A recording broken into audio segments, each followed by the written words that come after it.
স্বামী স্ত্রীর যে একটা সম্পর্ক, যে মেয়েদের ক্ষেত্রে বিশেষ করে যে একজন পুরুষ যদি মানে সংসার জীবনের পরেও যদি হয়তো বাইরে কোনো নারীর সঙ্গে সম্পর্কে জড়িত হয়, তো কি বলবো, এটা ঘরের স্ত্রীর টুকু খারাপ লাগেই, বা এটা খারাপ ব্যাপারও। তো কি বলবো, আমি বিশ্বাস করে জীবনে যৌবনে দিয়েছিলি, আজ অন্যের জন্যে আমাকে তোরা কাঁদাই দিলি। আমি বিশ্বাস করে জীবনে যৌবনে দিয়েছিলি, আজ অন্যের জন্যে আমাকে তোরা কাঁদাই দিলি। তুমি বসাইলেও ভুকুর মায়ের সঙ্গেই ঘর, আমি চলে যাচ্ছে যেদিকে যাচ্ছে গো নজর। আমি ঘুরেও ভালবো নাই, আর ঘুরেও আসবো নাই, তোদের সংসারে আমি আর নজর দেব নাই। আমি ঘুরেও আসবো নাই, আর ঘুরেও ভালবো নাই, তোদের সংসারে আমি আর নজর দেব নাই। বন্ধুরা নমস্কার, আমি আপনাদের সামনে মাধব মাহাতো এবং আপনারা দেখছেন মাধব অফিসিয়াল ইউটিউব চ্যানেল।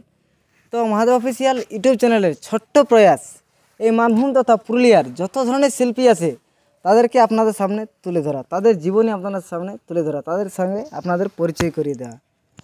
তো আজকে আমি এসেছি, দেখতেই পাচ্ছেন আপনারা, প্রিয়াঙ্কাদি। অনেক কষ্টের ফলে আজকে প্রিয়াঙ্কাদিকে পেয়েছি। আজ প্রায় মোটামুটি 1 বছর ধরে মানে কন্ট্যাক্ট করে যাচ্ছি। প্রিয়াঙ্কাদি মানে অনেকটাই ব্যস্ত, তাই আর কি পারিনি যোগাযোগ করতে। তার জীবনী আপনাদের সামনে তুলে ধরবো, তিনি কীভাবে এই শিল্পী জীবন শুরু করেছিলেন, সমস্ত বিষয় আপনাদের কাছে তুলে ধরবো। তার আগে আমরা আমাদের চ্যানেলের পক্ষ থেকে স্বাগত জানিয়ে নেব দিদিকে।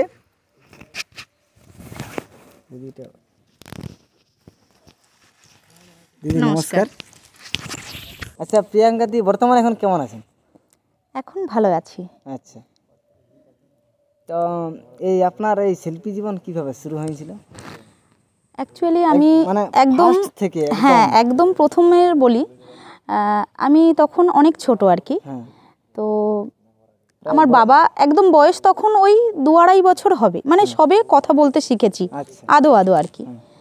তো আমার একটু ভাষাটা সমস্যা হবে যেহেতু আমি বাংলা ভাষায় বলছি। হ্যাঁ, তো ছোট থেকেই আমি আর কি, বাবা আর কি গান বাজনার সঙ্গে, আমার ফ্যামিলিতে বাবা আর কি গান বাজনা খুবই ভালোবাসতেন এবং বাবা গান বাজনার সঙ্গে যুক্ত ছিলেন। হারমোনিয়াম থেকে শুরু করে সব ধরনের যন্ত্র উনি সঙ্গত করতেন। ওনার কি নাম ছিল? দিলীপ কুমার মল্লিক।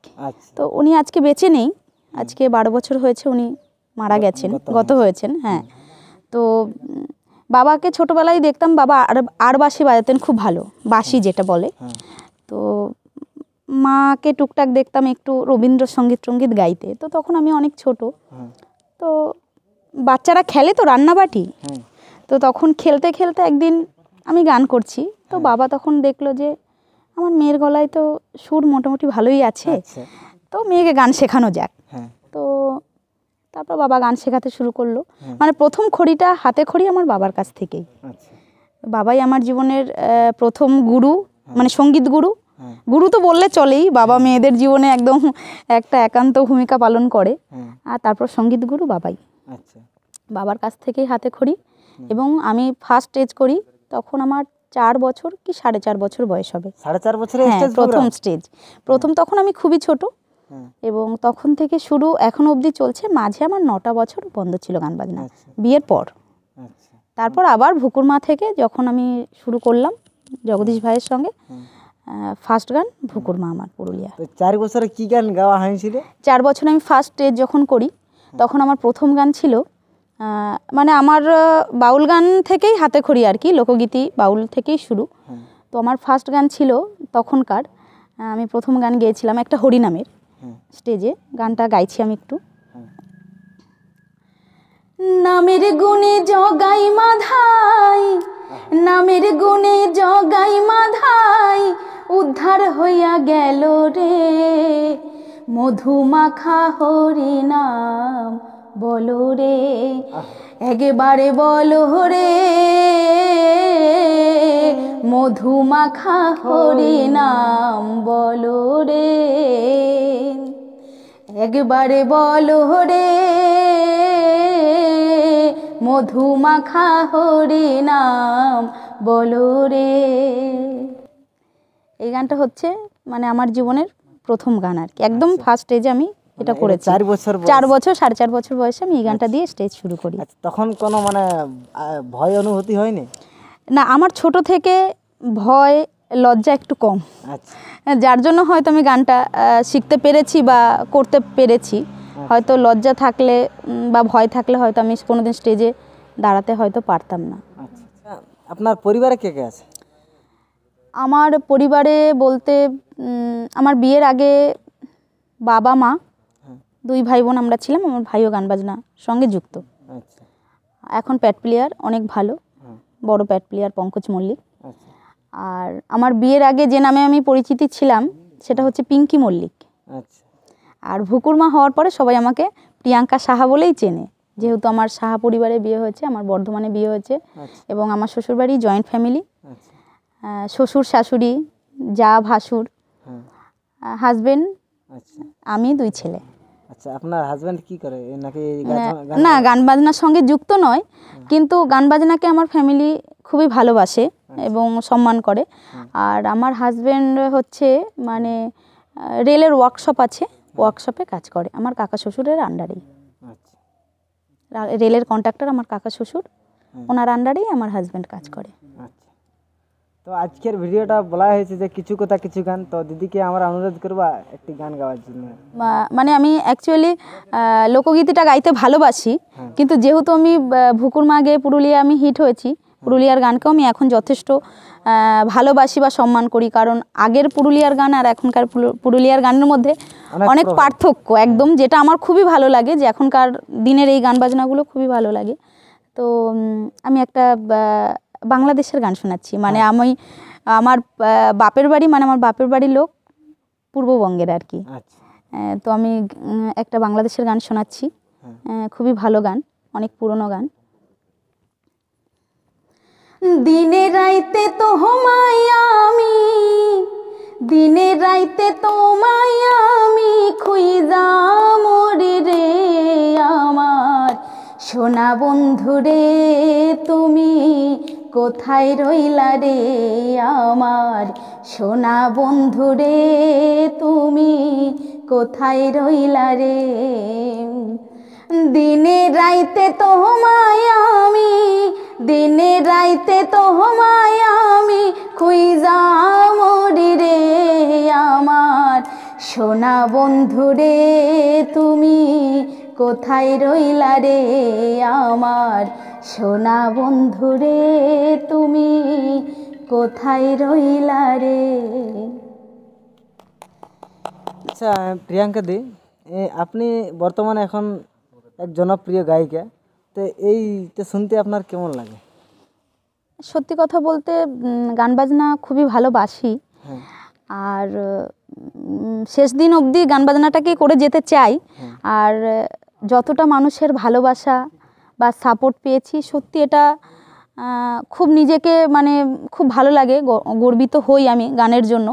আর সব থেকে বড় কথা, বাবা হয়তো আজকে বেঁচে নেই, কিন্তু আজকের দিনে হয়তো বাবা বেঁচে থাকলে হয়তো মানে যেটা হয় ছেলে মেয়ে সন্তানদের নিয়ে বাবা মায়ের গর্ব হয়, হয়তো বাবা আজকে হয়তো এই দিনটার জন্যই হয়তো আমাকে গান শিখিয়েছিলেন। তবে খুব ভালো লাগে, আর সবাইকে বলবো এইভাবেই সাপোর্ট করতে, এইভাবেই ভালোবাসতে, আর আস্তে আস্তে আরও চেষ্টা করবো আরও এগোনোর জন্য। একটা শিল্পী জীবন আর একটা সাধারণ মানুষের জীবন সম্পূর্ণ আলাদা, একদম একদম। আর গানটা এমনই জিনিস যে আনন্দ থাকলেও গান গাইতে ইচ্ছা করে, আবার দুঃখে থাকলে তো ওটা তো আছেই গান সঙ্গী। হ্যাঁ, তো খুবই ভালো লাগে যে আজকে যত দূরই পৌঁছাতে পেরেছি বাবার জন্য, বা আজকে সবথেকে বেশি পুরুলিয়ার গানের জন্য আমি সবথেকে ধন্যবাদ জানাতে চাই। হয়তো জগদীশ ভাই আমার থেকে অনেক ছোট, কিন্তু আমি ভাইকে ধন্যবাদ জানাবো যে আজকে ভাই হয়তো মানে ভুকুরমা গানটা যদি ভাইয়ের সঙ্গে আমি না গাইতাম, হয়তো পুরুলিয়ার মানুষ বিশেষ করে আমাকে এত ভালোবাসা দিয়েছে গানটার জন্য। তো তার জন্য আমি স্পেশালি ধন্যবাদ জানাবো জগদীশ ভাইকে, এবং সবথেকে বেশি আরও যাকে ধন্যবাদ জানাবো সেটা হচ্ছে মদন দাস বাউল, যার সঙ্গে আমি আগে কাজ করতাম। উনি সম্পর্কে আমার ফুল বাবা হন। তো ওখান থেকেই আমার জগদীশ ভাইয়ের সঙ্গে পরিচয়, এবং ভুকুরমা সম্পূর্ণটা মদনবাবু এবং তপন ভাই আমাদের পরীক্ষিতদা আছেন এবং আমাদের আনন্দদা সবটা হেল্প করেছেন। সত্যি আমি অসংখ্য ধন্যবাদ জানাতে চাই তাদেরকে, এটার জন্য তারাই। তো চলুন সেই ভুকুর মায়ের গানটি আমরা শুনে নেব। দু ছিলার বাপে হয়েও কি লাজ লাগিল নাই, ঘরে এত সুন্দর বহু তবু ভুকুর মাই।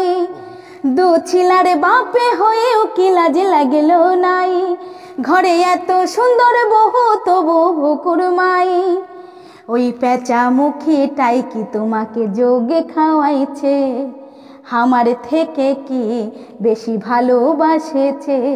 ওই পেঁচা মুখীটাই কি তোমাকে যোগে খাওয়াইছে, আমার থেকে কি বেশি ভালোবাসেছে।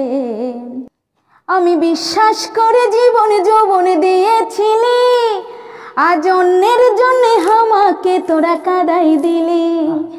আমি বিশ্বাস করে জীবন যৌবন দিয়েছিলি, আজ অন্যের জন্য আমাকে তোরা কাঁদাই দিলি। তুমি বসাইলেও ভুকুর মায়ের সঙ্গেই ঘর, আমি চলে যাচ্ছে যেদিকে যাচ্ছে গো নজর। আমি ঘুরেও ভালবো নাই আর ঘুরেও আসবো নাই, তোদের সংসারে আমি আর নজর দেব নাই।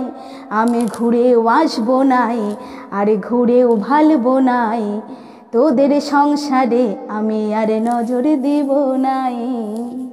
মানে এই গানটা কি বলছি অ্যাকচুয়ালি, যে স্বামী স্ত্রীর যে একটা সম্পর্ক, যে মেয়েদের ক্ষেত্রে বিশেষ করে, যে একজন পুরুষ যদি মানে সংসার জীবনের পরেও যদি হয়তো বাইরে কোনো নারীর সঙ্গে সম্পর্কে জড়িত হয়, তো কি বলবো, এটা ঘরের স্ত্রীর টুকু খারাপ লাগেই, বা এটা খারাপ ব্যাপারও।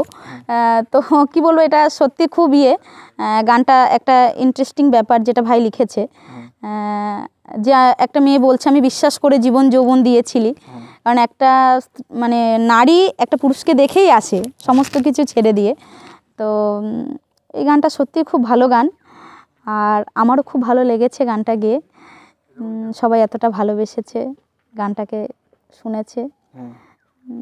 তো আমি বলবো যে যদি কেউ এরকম মানে কোনো দাদা ভাই বা এরকম কেউ করে থাকে, আমার কোনো বন্ধু জানি এরকম না করে। কারণ বিয়ের আগে যা হয় হয়, কিন্তু একটা স্ত্রী, একটা নারীর জীবনে বা একটা পুরুষের জীবনে বিয়ের পর তার স্বামী সব কিছু, এবং একটা পুরুষেরও একটা নারী তার স্ত্রী সব কিছু। এটা আমি বলতে চাইছি সবাইকে, জানি এরকম কেউ না করে আর কি।